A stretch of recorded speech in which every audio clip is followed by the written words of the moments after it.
그러므로 나의 사랑하는 자들아, 너희가 나 있을 때뿐 아니라 더욱 지금 나 없을 때에도 항상 복종하여 두렵고 떨림으로 너희 구원을 이루라. 너희 안에서 행하시는 이는 하나님이시니 자기의 기쁘신 뜻을 위하여 너희에게 소원을 두고 행하게 하시나니 모든 일을 원망과 시비가 없이 하라.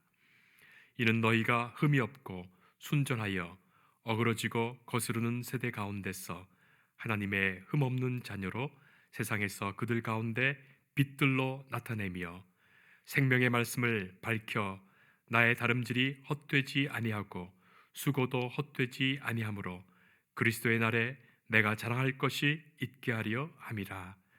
만일 너희 믿음의 재물과 섬김 위에 내가 나를 전제로 드릴지라도 나는 기뻐하고 너희 무리와 함께 기뻐하리니 이와 같이 너희도 기뻐하고 나와 함께 기뻐하라. 아멘.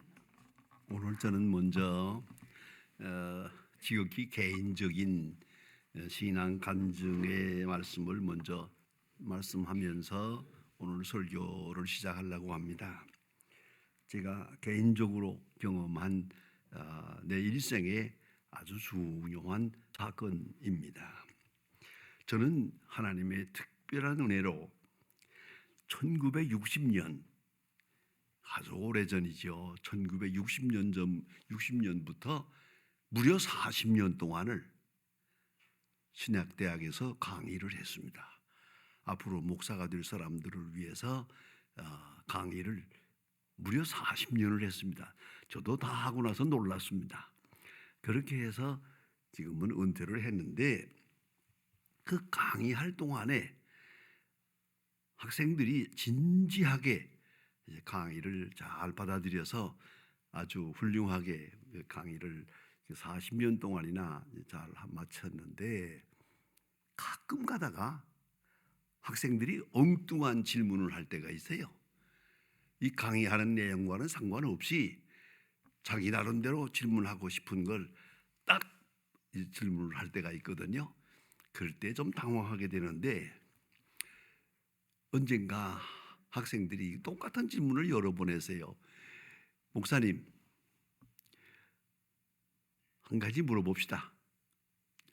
목사님은 목사가 됐는데 한평생 지내오면서 목사가 된 것을 후회해 본 일이 없습니까? 내가 아무래도 이거 길 잘못 들으시지 않았나 하는 그런 후회해 본 일이 없습니까? 라고 질문합니다. 그래서 제가 그때 그 말을 듣고 생각해 보았어요. 되돌아 생각해 보니까 놀랍게도 저는 목사가 된 것을 후회해 본 일이 없거든요.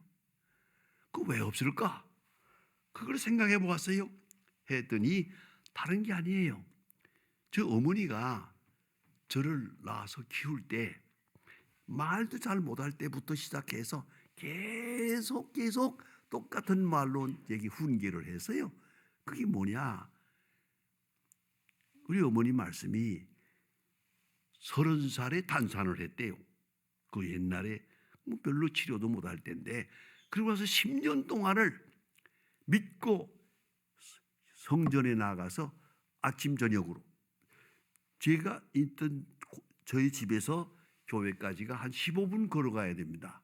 근데 그 거리를 아침 저녁으로 거의 얼마나 덥고 여름에 여름 반 일을 하는 게 얼마나 힘듭니까마는 그래도 밤중에 가서 기도하고 새벽에도 와서 기도하고 와서 조반 식사를 준비하고 이렇게 하는 것을 하루에 2번씩 10년 동안을 바로 그 예배당에서 그 성전에서 기도했대요. 그리고 나서 딱 한 번 우리 어머니 말씀은 딱 한 번 월경을 하고 절을 나왔대요. 내가 월경이 뭔지 알아요? 그런데도 우리 나에게 이걸 말했어요. 늘. 그래서 제가 머릿속에 그 배경이 있어요. 내가 하나님 앞에 서원하고 10년을 기도해서 너를 낳은 것이다. 그런 거로 너는 목사가 되어야 된다. 이게 머릿속에 꽉 차 있어요. 더욱 중요한 경험이 하나 있습니다. 그것은 제가 프린스턴 가서 공부하고 있을 때 거기 뉴욕에 있는 한인교회라고 하는 교회가 그땐 한국 사람들이 많지 않아서 뉴욕에 한인교회가 셋밖에 없었어요.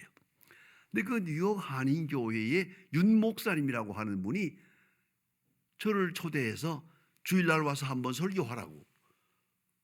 전혀 모르는 분이에요. 그래서 그 영광이죠. 나는 그 외국에서 공부하러 갔는데 나와서 설교하라고 그러니까 갔죠. 갔더니 이만큼 이렇게 많진 않아요. 한 100명 이렇게 모였는데 가만히 보니까 그 밑에 내가 아는 목사님들이 많아요. 거기에 와 있는데 그 목사님들은 이 윤 목사님이 설교 부탁을 안 해요. 왜요? 여기서 공부하는 사람이래야 된다. 그런 자존심이 있었던 것 같아요. 그 윤 목사님이 저를 불러서 그것도 마침 프린스턴 동창이에요. 그래 갔어요. 그 설교를 했어요. 설교를 한 다음에 식당으로 가지 않고 소찬이지만 저희 집에서 식사합시다. 그리고 집에로 갔어요. 아주 집은 뭐 크기는 하지만은 아주 낡은 집이에요. 옛날 낡은 집인데 그래서 점심 식사를 잘 준비해 놨어요. 잘 먹었어요. 근데 그걸 누가 준비하느냐? 머리가 하얀 할머니가 그걸 목사님의 어머니예요. 목사님의 어머니가 80된 어머니가 음식을 준비해 놨어요. 다 먹은 다음에 그 어머니가 나에게 물어봐요. 딱 한마디예요. 저 그때 30대거든요. 30살 때인데 어머니가 묻기를 자네 이름 곽선이 맞아? 그래요. 예, 맞습니다. 하나님이 이렇게 인도해서 내가 너를 만나게 됐구나. 네가 세상에 태어날 때 내가 여전도사 선교사로 그 너희 집에 가서 하룻밤을 잤어. 유숙하는데 내 어머니가 애를 낳는다고 해서 내가 너를 받았어. 너를 내가 받아서 그래서 내가 10년 기도하고 낳은 아이라는 걸 내가 알고 있지. 그리고 저에게 확인을 해 주었어요. 그 다음 얘기는 안 할 얘기입니다만은 그 윤 목사님이 내가 프린스턴 공부한 다음에 나를 자기 후임으로 세우려고 그랬어요. 왜냐하면 어머니가 말하기를 그 곽선이라는 목사는 내가 어렸을 때 받아낸 사람이야. 10년 기도하고 낳은 아이야. 그러니까 꼭 그 사람을 내 후임으로 세워라 이런 거예요. 그래서 그 윤 목사님이 자꾸 나를 거기 머물러 미국에서 목회하자고 그래서 내가 아주 참 고역을 치렀어요. 그런 일이 있어요. 자, 놀랍잖아요. 그리고 어머니가 저희를 10년 동안 기도해서 나를 낳았다. 그런 걸로 넌 목사가 되어야 된다. 다른 길은 없다. 했어요. 그뿐 아니에요. 벌써 좀 걸어다닐 때쯤 되니까 어머니 손목을 잡고 새벽에 새벽 기도 나가는 거예요. 그래서 지금도 저는 새벽 체질이에요. 새벽에 일찍 일어나는 거. 일어나서 새벽 기도해요. 기도하는 거예요. 새벽에 가서 기도시키는 이렇게 해서 하다가 마지막에는 좀 크니까 너 혼자 가라. 나도 혼자고. 이렇게 해서 새벽 기도 체질이 됐어요. 그러다 보니까 좀 지금 얘기합니다만은 목사님 중에 이거는 누구도 할 수 없는 일이에요. 내가 목사로서 당회장을 47년 했어요. 47년 목사 당회장을 했는데 47년 새벽기도 개근이에요. 한 번도 빠진 날이 없어요. 47년 동안. 또 그렇게 건강하기도 했고. 그러면 어째서 이게 가능했냐? 왜요? 미안합니다만은 교인들이 나와서 은혜 받고 뭐 하는 것도 중요하지만 나로서는 어머니 생각을 해서 이 새벽 기도를 하지 않으면 나는 불효자다. 나는 그 어머니의 아들이 아니다. 그런 생각이 있어요.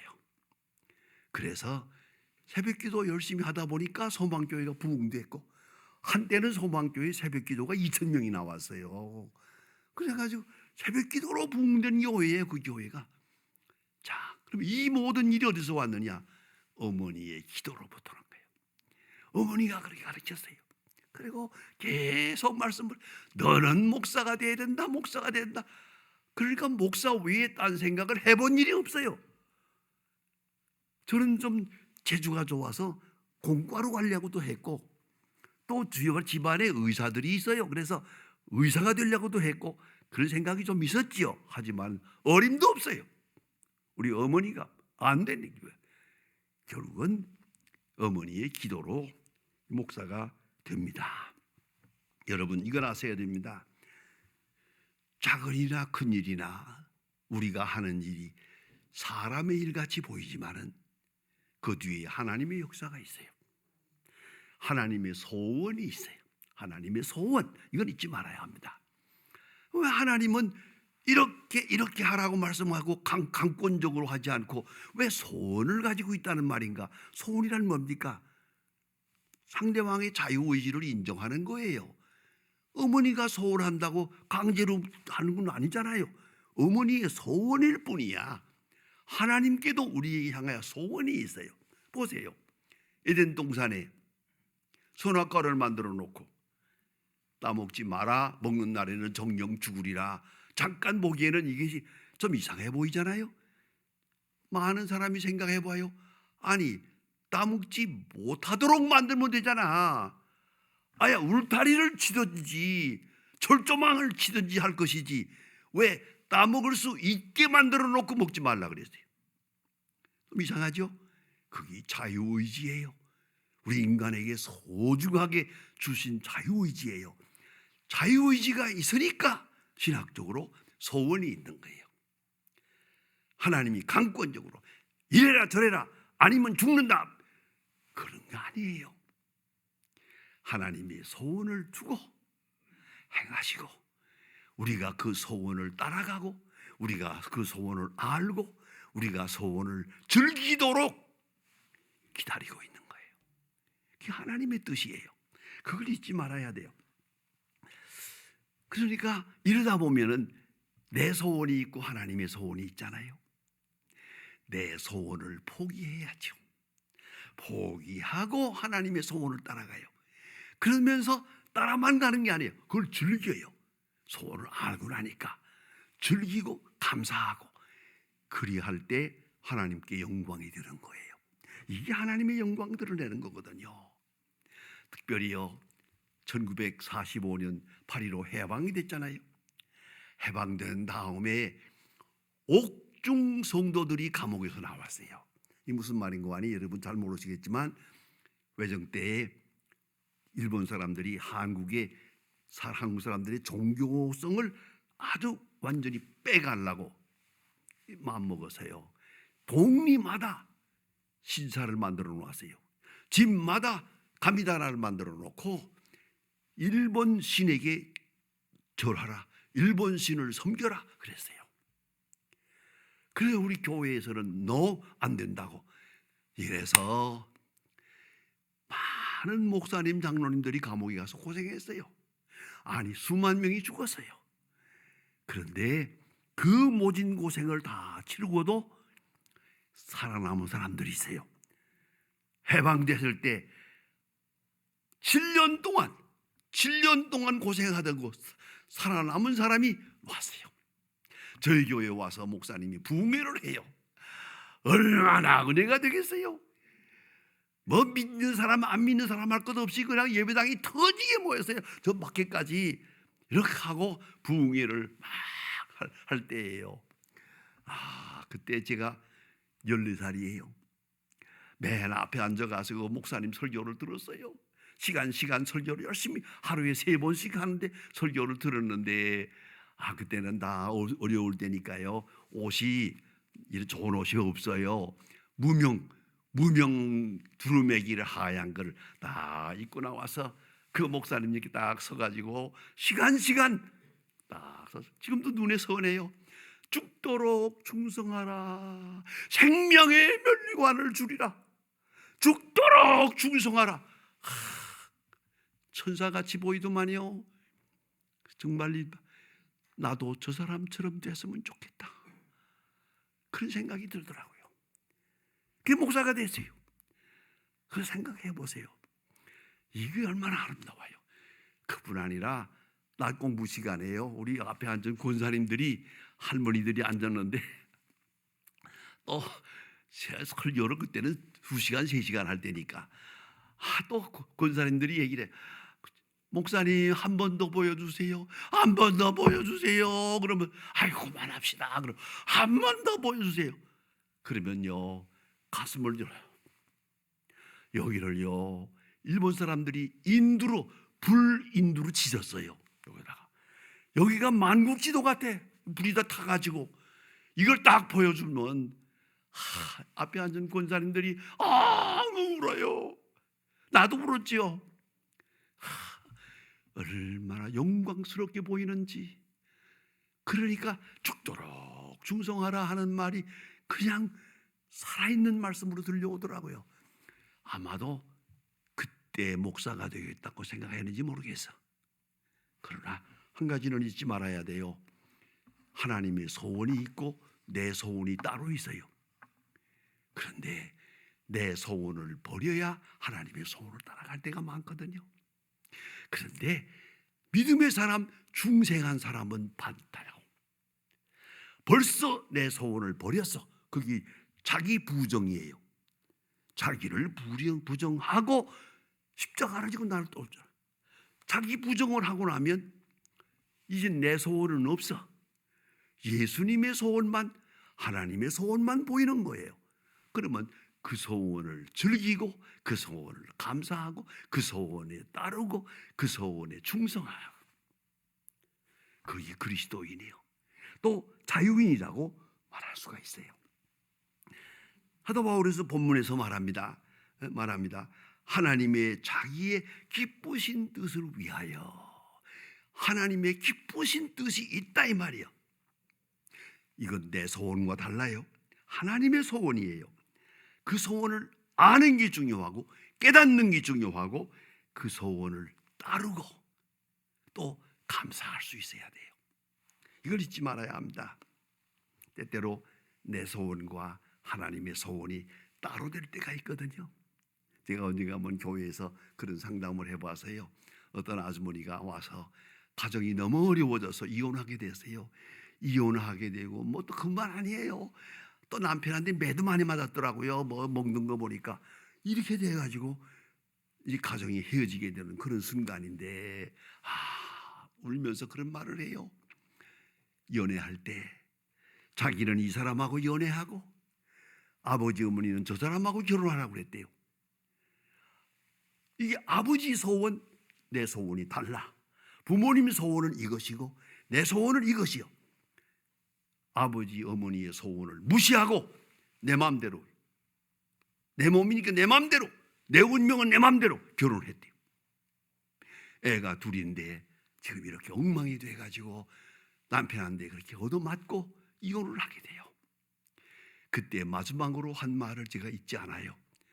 이럴 줄 알았으면 부모님의 소원이라도 들어드릴 걸. 어떻게 생각하세요? 내 소원을 고집하는 대로 이렇게 된 거예요. 다 고집, 불행해도 좋아. 부모님의 소원이라도 이루어드릴 걸. 이걸 잊지 마세요. 우리는 많은 소원이 있지만은 내 소원을 버리고 하나님의 소원을 들어드릴 때 그게 은혜가 있고 축복이 있는 것이에요. 하나님의 소원이 있다. 그게 삶의 의미가 있어요. 절대로 헛될 수가 없어요. 하나님의 내게 향한 소원이 있을 뿐 아니라 또 있어요. 여기 본문에 보면 소원을 두고 행하시나니 엘레곤이에요. 에네루기라는 뜻이에요. 에네루기, 엘곤이 휴민. 이거는 하나님이 소원을 두고 행동하신다 그 말. 소원을 두고 행동하신다. 하나님 뒷짐지고 있는 거 아니에요. 멀리서 바라보고 있는 거 아니에요.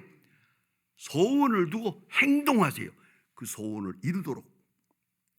다시 말하면 내 소원을 버리도록, 하나님의 소원을 따르도록, 내 소원에 대해서 부정하고 하나님의 소원에 대해서 긍정하도록 하나님이 역사하는 것이요. 너의 소원을 두고 행하시나니 그랬어요. 내 안에 하나님의 뜻이 있음을 잊지 마세요. 내 일생에 살아오는 모든 생활 속에 하나님의 뜻이 있었어요. 그런데 이제쯤은 생각해 보세요. 하나님의 뜻에 가까이 갔을 때는 평화로웠어요. 형통했어요. 하나님의 소원을 알고도 짐짓 딴 데로 가요. 아니야 아니야 하고 하나님의 소원을 거역했을 때 너무 멀리 갔어요. 너무 많은 상처를 입었어요. 그것이 바로 당장 아니겠어요? 그 집을 안 나갔으면 얼마나 좋아요. 왜 집을 나가서 그 고생을 하고 거지가 돼가지고 돌아오네 말.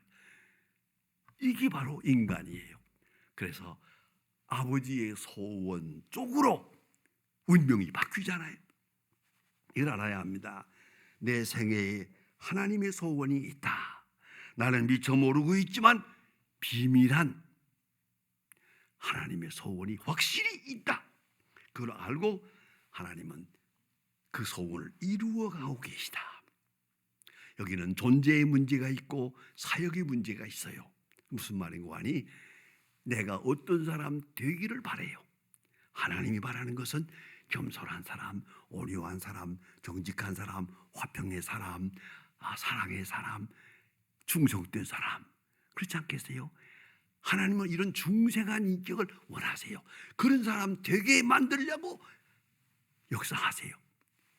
한편은 우리를 통해서 사역하고 계세요. 전도하게 해요. 희생하게 해요. 봉사하게 해요. 마지막에 순교하게 해요. 하나님은 우리를 통해서 뭔가 이루어가고 계시다. 이 하나님의 소원이에요. 잊지 말아야 합니다. 이 사실을 알고 살 때 하나님의 소원을 알고 살면 어떻습니까? 원망과 시비가 없이 하라. 원망할 필요가 없죠. 시비도 없죠. 아니 걱정도 없죠. 왜? 실패가 없으니까. 하나님의 역사니까요. 우리 행복이라는 것은 얻는 행복이 있어요. 그 다음에는 무엇보다 중요한 건 내가 어떤 사람이 되느냐. becoming. 여기에 행복이 있어요. 어떤 사람이 되느냐. 그런가 하면 다소라도 우리가 베풀 수 있을 때 giving, 베풀 수 있을 때 그만큼 행복하죠. 그런가 하면 가장 중요한 것은 하나님의 뜻에 의해서 쓰여질 때, 하나님의 거룩한 능력과 지혜 안에서 쓰여질 때 감사한 것이에요. 놀라운 것이에요. 저는 1950년에 모라지 광산에 북한의 강진호동 수용소에 끌려갔습니다. 끌려갈 때 나는 이제 인생이 끝나는 줄 알았어요. 거기 갔다 돌아올 사람은 없거든요. 그 무서운 강진호동 수에 끌려갔는데 몸은 고살파요. 정한 옷이라는 건 입은 대로예요. 한 번도 벗는 일은 없어요. 이대로 그저 누웠다가 일어나면 자는 거예요. 가만히 떼기를 깔아놓고 지푸레기 깔아놓고 거기서 자는 거예요. 하루에 2끼 먹고 조금 일을 하는 거예요. 그것도 일을 다 채우지 못하면 밤일을 해야 돼요. 얼마나 고생하고 많은 사람이 쓰러지고 죽고 그래요. 그거 다 보았죠. 그러나 이상한 것이 하나 있었어요. 제 경험이에요. 그 8개월 동안 지내는데 내 마음은 이렇게 변할 수가 없어. 이제는 도망 다닐 길도 없고 숨길 것도 없고 다시 할 일이 하나도 없어. 내가 할 수 있는 일이 없으니까 이제는 그대로 여기서 살다가 하늘나라 가는 것밖에 없어요. 마음이 편안한 거죠. 아주 자유로운 걸 느꼈어요. 어쩌면 제일 자유로운 그런 시간을 갔었어요. 이것이 바로 하나님의 소원에 일치한 생을 사는 사람의 모습이에요. 잘 되고 안 되고 걱정할 것도 없어요. 이게 바로 순교자의 마음이에요. 하나님의 소원에 일치하게 가는 생은 그 자체가 행복이요, 기쁨이요, 영광이요. 잊지 말아야 합니다. 내 바벨탑이 무너질 때 하나님의 도성이 세워지는 거예요. 어거스틴의 유명한 시티 오브 가드라는 하나님의 도성이라는 책이 있습니다. 그것은 신성 로마 제국이 만족의 집입으로 말미암아 로마 제국이 무너지는 소리를 들었어요. 그 만족들이 막 쳐들어오면서 로마 성이 무너지는데, 그때 어거스틴은 생각했어요. 인간이 세운 바벨탑은 무너지지만 이로 인하여 하나님의 도성이 세워진다. 그런 환상을 보고 책을 써요. 이게 바로 하나님의 도성이라고 하는 유명한 불의의 명작입니다. 내 개인적으로 보아도 인간의 바벨탑, 내가 우상처럼 여기고 소중하게 여기던 거 다 무너지는, 내 소원이 끝날 때 거기서 하나님의 소원이 이루어지는 것이요. 그걸 잊지 말아야 합니다. 인간 궁극에서 하나님의 사역은 나타나게 됩니다. 여러분, 신앙적 성장이 뭡니까? 내 소원이 있어요. 그러나 그 내 소원을 이제는 버릴 때가 됐어요. 접어두세요. 미련까지 없어요. 하나님의 소원이 이루어지는 바로 거기에 내 소원도 있어요. 이제는 내 기쁨도 내 영광도 거기에 있어요. 그래서 사도 바울은 오늘 본문에서 마지막에 그런 말을 합니다. 너 믿음의 제물과 봉사 위에 내가 나를 관제로 드릴지라도 기뻐하리라. 관제가 뭡니까? 피를 쏟아 붓는다는 뜻이에요. 양의 목을 치고 선지피가 솟아오를 때 바켓지에 받아다가 이걸 제단에 갖다 부어요. 그 붓는 제사를 관제라고 해요. 내가 너희를 위해서 관제로 부음이 될지라도 나는 기뻐하리라. 왜? 하나님의 뜻, 하나님의 소원이니까, 이게 하나님께 영광되는 거니까 나는 기뻐하리라. 기가 막힌 얘기예요. 그리스도의 날에 너희는 나의 자랑이 되고 나는 너의 자랑이 되리라. 바울의 신앙 고백입니다. 기도하십시다. 하나님 아버지, 오늘도 주의 부름을 받고 주의 사랑하는 이 자리에 모였습니다.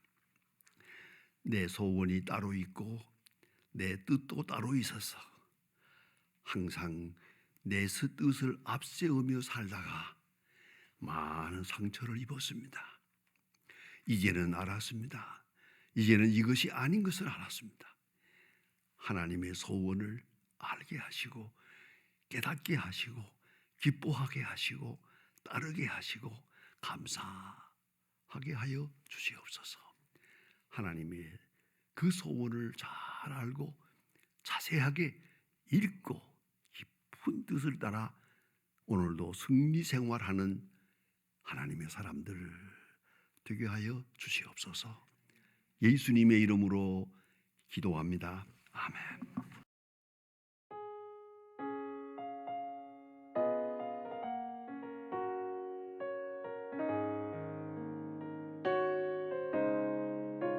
주 예수 내가 알기 전 날